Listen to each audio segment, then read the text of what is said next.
When figuring out how to start a podcast, there's an essential first step that almost everyone misses, including me, the first time I launched a podcast. Honestly, if I had a time machine for one trip, I might go back and warn myself. So if you're launching a podcast, you'll be glad to know what I'm going to share in this video. And if you already have one and you realize you didn't do this or didn't do it right, don't feel bad. Again, most podcasters miss this. I'm taking this step today for a brand new podcast I'm launching, and you can take it with me. There's also a second step that you should take right away, and most people won't like this one, but I'm going to share it anyway in this video. Now, this came out of a big survey I did for online entrepreneurs who had podcasts, and I asked this exact question: does your podcast have a measurable impact on your business and revenue?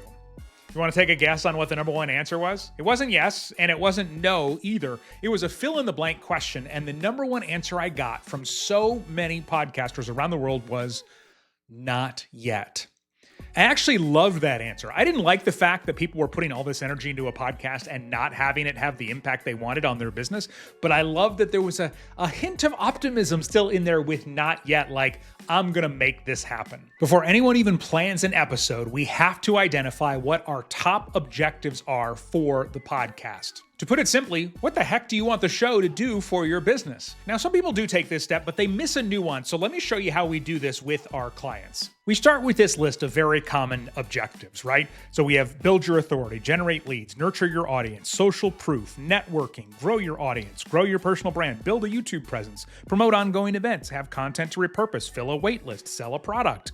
Maybe you've got one that's not on here, but what all of our clients immediately say is, yes, please, I will take all of those. But if we focus on too many things, we are most likely to achieve none of them. So that's why we want to make sure to identify the most important ones. I know my number one is going to be to generate leads for my business. And then what I recommend and what we do with most of our clients is you can pick up to 3. You want to know what your number one is, and then you want to know 2 more. Now, if you're still thinking, I want all of them, there's good news, which I'll share here in just a second. Number 2 is, I think I'm going to say grow brand. I don't know if it's going to be my personal brand. That'll be part of it, but I think this new podcast could become its own brand. And number 3 is going to be promote ongoing events. I love the ability to be able to promote if I'm having a live masterclass or a launch or anything like that. So those are going to be my top 3. Now, do I want more on this list? Yes. The good news is if you choose your number 1 and your top 3 and you focus on those, odds are a bunch more will happen automatically. So for example, I know that if this podcast succeeds, it will build my authority, it will nurture my audience, it will grow my audience because of the way that we do it. It will build my YouTube presence because we're going to put it on YouTube. I'm going to have content to repurpose. Now, if this podcast is for your business, once you know what your main objective is, then you have to figure out how it fits in the funnel for your entire business. So for example, we do this in my Modcast Accelerator program, where if you say, okay, I want to generate leads with my podcast, we make sure we know exactly how that's going to happen. So make sure not to skip that part. Now, there's also a second step that you should take right away before you name it or come up with episodes or anything like that. And most people won't like this one, but I'm going to share it anyway. I want to let you know I'm showing you how to build a new podcast step by step as I do it, doing just one task per day. And I want to invite you to build with me. You can see this whole series in a playlist on my channel. So the second step that I think you should take right away, and it's going to make some people uncomfortable, and that is to choose a launch date for your show. By the way, this makes me uncomfortable too.